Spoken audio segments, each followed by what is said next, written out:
노인도 청년도 나빌레라. 요즘 드라마 나빌레라 보면서 눈물 짓는 분들 많다고 하더군요. 은퇴한 할아버지의 발레 도전기가 우리를 울컥하게 하는 것은 꼭 당사자 노인이 아니더라도 나이듦이란 누구나 겪게 될 미래이기 때문이겠지요.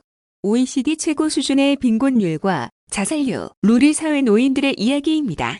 흔히 청년과 노인의 투표율을 비교하며 노인 복지에 비해 청년 복지가 약하다고 말씀하시는 분도 있지만 저는 그런 접근 방식에 동의하지 않는 편입니다. 현재 우리 사회는 청년의 삶도 노인의 삶도 매우 절박합니다. 청년은 빈곤하고 쓸쓸한 노인의 삶에서 자신들의 미래를 봅니다. 주식이든 코인이든 어떤 방식으로든 최소한의 자본을 축적하지 않으면 온전히 늙어갈 수 없음을 절실히 체감하고 있습니다. 그렇다고 청년과 노인 말고는 윤택한가요? 지금 이 순간에도 너나 할 것 없이 노후의 자식에게 짐이 되지 않으려 치열하게 살아가고 있는 우리입니다. 정치와 행정을 할 때의 저의 원칙은 세대로 혹은 성별로 나누어 누가 더 어렵고 힘든 상황에 놓여 있는지 경쟁하지 않는 것입니다. 우선을 주장하며 다투기보다 우리 사회 최소한의 권리와 먹고 사는 문제를 해결하는 데에 집중하는 것입니다. 평소 기본소득, 기본주택, 기본금융 등 국민 보편의 경제적 기본권에 집중하여 말씀드리는 이유입니다. 경기도가 오늘 광역지자체 최초로 중장년 행복캠퍼스 설치를 발표했습니다. 상담, 취업교육, 노후준비 지원 등 23개 사업에 400억 원을 투입합니다. 우리 사회 중장년과 노인들의 절박한 삶을 보듬기에는 아직 한참 모자라지만 드라마 나빌레라의 어르신께서 걱정 없이 발레를 배우실 수 있는 최소한의 토대는 마련하고 싶습니다. 산업화의 주역으로 한평생 국가를 걱정했던 분들, 국가가 그만큼 그분들의 삶을 걱정했는지 묻는다면 자신있게 답하기 어렵습니다. 그에 걸맞는 마땅한 존중이 전해질 때 비로소 우리 사회의 통합도 한 걸음 가까워질 거라 믿습니다. 다음은 서민금융복지지원센터 원스톱 통합센터 뉴스입니다. 경기도가 금융채무위기 계층의 신용회복을 돕기 위해 채무조정, 소액금융, 일자리 지원, 복지서비스 연계 등을 한 번에 지원할 수 있는 서민금융복지지원 원스톱 통합센터를 설치한다. 이재명 경기도지사는 6일 경기도청 상황실에서 문성유 한국자산관리공사 사장, 이계문 신용회복위원회 위원장, 김진수 대한법률구조공단 이사장, 오수키 IBK 미소금융재단 상임이사, 진석범 경기복지재단 대표이사와 금융채무위기 계층의 신용회복을 위한 경기도형 원스톱 통합지원체계 구축 업무협약을 체결했다. 이재명 지사는 공동체 유지를 위해 어려운 사람이 있으면 지원 사업도 하고 교육도 하는데 금융 영역만은 공동체의 원리가 충분히 작동하지 않는 특이한 영역으로 일종의 약탈 시장이라고 생각한다며 능력 없으면 무조건 고리로 빌리고 은행에서 배제하는 것이 당연하다는 생각을 바꿔야 할 것 같다고 말했다. 그러면서 금융 혜택의 기회를 골고루 누리게 하고 지원도 최대한 강화하고 나중에 갚을 능력이 안 되면 일자리 복지를 지원해서라도 회생할 수 있게 하는 것이 정말로 중요하다며 이를 위해 경기도가 준비하는데 새로운 서민금융행정의 모범이 됐으면 한다고 덧붙였다. 문성유 한국자산관리공사 사장은 오늘 자리를 계기로 협약 참여기관과의 협력을 강화, 경기도 금융 취약계층의 경제적 자립 지원과 이를 넘어 전 국민의 안전을 도모하기 위해 적극 노력하겠다고 밝혔다. 협약에 따라 각 기관은 금융채무위기계층의 경제적 자립을 위해 원스톱 통합센터 인력 파견, 통합 지원을 위한 실무협의체 구성, 관계기관 간 업무협력체계 구축 등에 상호 협력하기로 했다.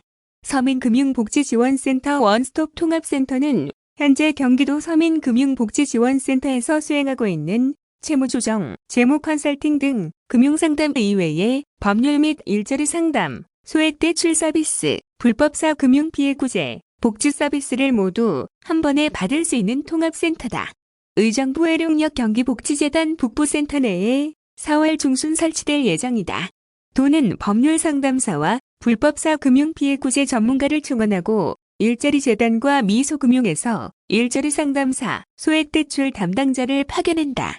도는 한국사회보장정보원과 협의해 행복이움 시스템을 구축하고 시군 주민센터와의 복지 연계가 즉시 가능하도록 준비하고 있다.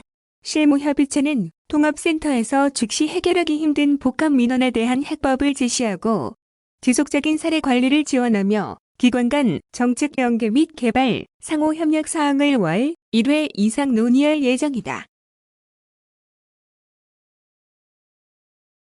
다음은 기본소득 뉴스입니다.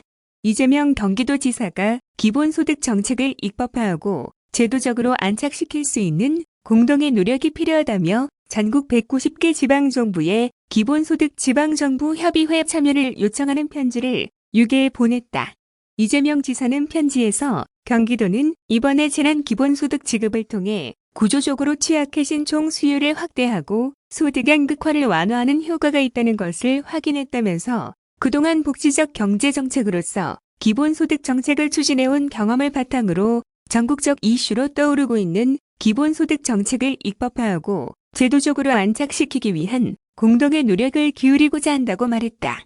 이 지사는 이어 기본소득 지방정부 협의회는 기본소득 정책의 필요성에 대해 공감하는 지방정부들이 모여 기본소득 정책을 좀 더 대중적으로 보편화하고 나아가 법적으로 제도화될 수 있도록 함께 노력하자는 취지라며 기본소득 정책은 재원 조달 문제 등으로 지방정부의 힘만으로는 지속적인 추진이 어렵다.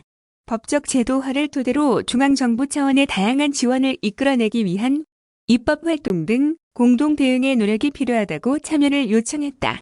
기본소득 지방정부협의회는 기본소득의 필요성에 공감하고 뜻을 함께하는 지방정부가 모인 협의체로 지난 2018년 10월 제40회 대한민국 시도지사협의회에서 이재명 경기도지사가 처음 제안했다.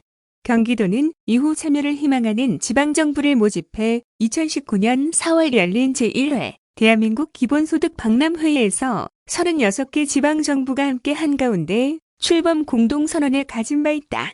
이듬해인 2020년 9월 48개 지방정부가 함께 한가운데 공식적인 기본소득 지방정부협의회 출범식을 개최했으며 올해 2월 협의회 운영규약을 확정했다. 현재까지 기본소득 지방정부협의회 참여를 밝힌 지방정부는 53개로 늘어났다. 경기도는 오는 28일 킨텍스 제1전시장에서 개최되는 2021 대한민국 기본소득 박람회 개막식에서 창립총회를 열고 기본소득 정책의 보편화와 법적 제도화를 위한 공동대응에 나설 계획이다. 전국에는 경기도를 포함해 광역지방정부 등 243개의 지방정부가 있다.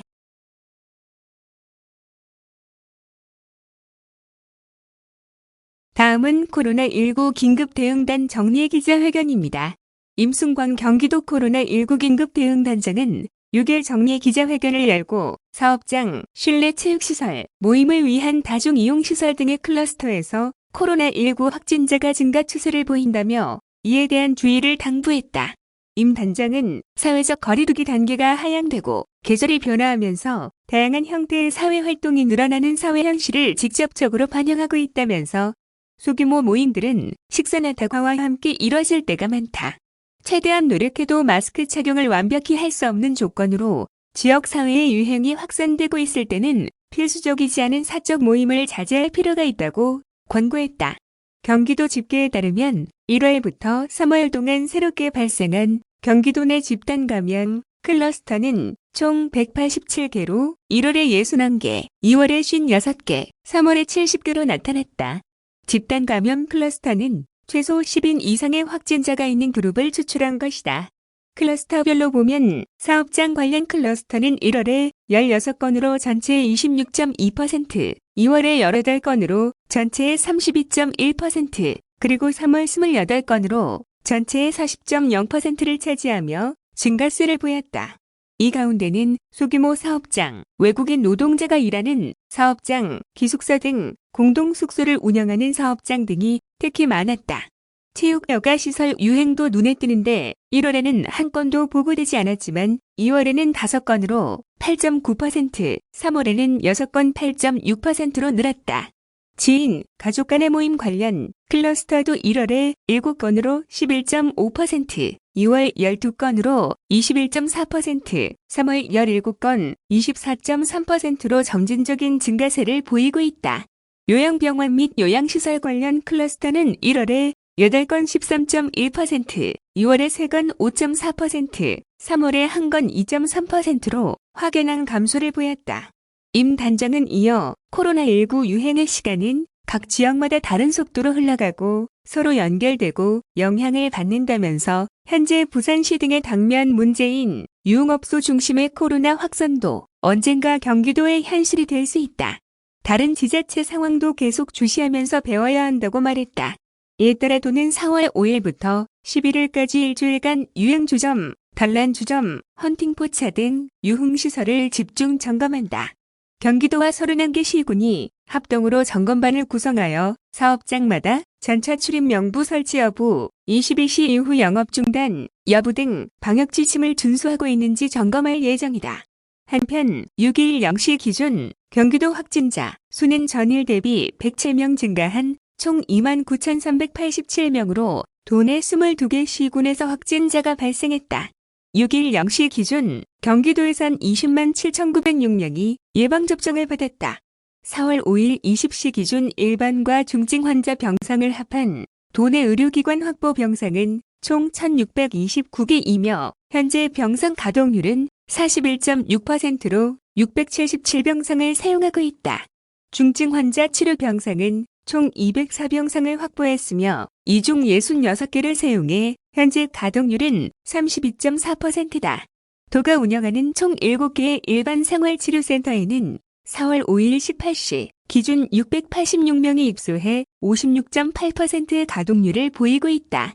잔여 수용 가능 인원은 521명이다.